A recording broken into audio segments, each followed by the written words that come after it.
Here I have DOOGEE S70, and today I'm going to show you how to connect XIAOMI AirDots2 headphones to this device.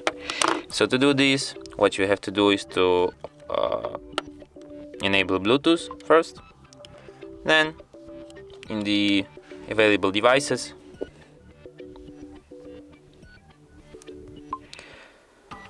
we can see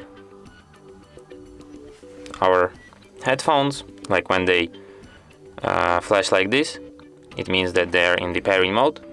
So when we see them in the available devices, just tap on them, and after that they will be paired. And as you can see, the headphones are connected. And if you want to disconnect them, just tap on this gear icon here and then tap forget, and after that these headphones will be unpaired. And that's it. Thanks for watching. If you find this tutorial useful, don't forget to hit that like button and subscribe to our channel.